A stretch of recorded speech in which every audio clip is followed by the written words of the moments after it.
அல்லாஹ் அக்பர் கத்துறதை கண்டா உனக்கு கொஞ்சம் கஷ்டமா தான் இருக்கும். அது என்னன்னு தெரியுமா உனக்கு?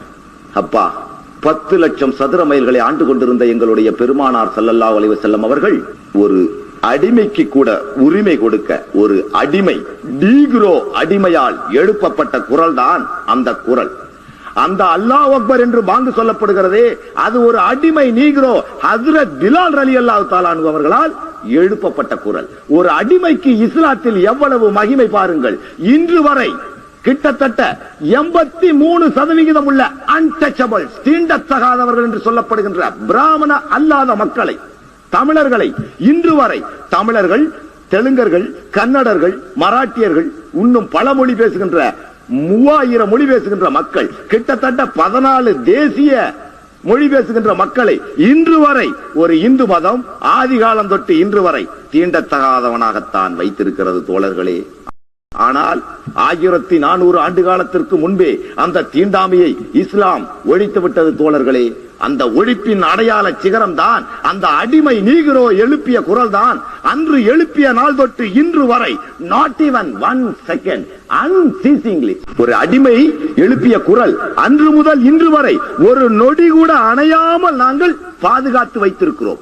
எப்படி ஒரு நொடி கூட அணையாமல் என்றால், இப்பொழுது இந்த நேரத்தில் அமெரிக்காவில் ஃபஜ்ருக்கு பாங்க் சொல்லிட்டு இருப்பான் பிலடெல்பியாவில்.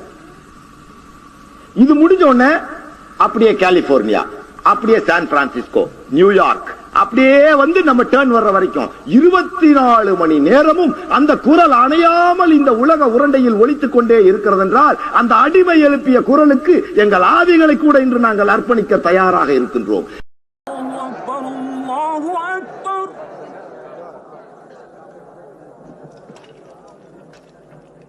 அல்லாஹு அக்பர், அல்லாஹு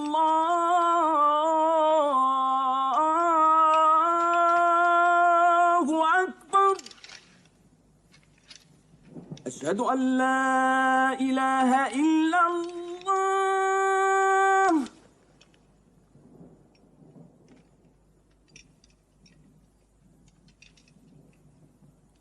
أشهد أن لا إله إلا الله. أشهد أن محمدا رسول الله. أشهد أن محمدا رسول الله. حي على الصلاة، حي على الصلاة، حي على الفلاح، حي على الفلاح. الله أكبر، الله أكبر. لا إله إلا الله.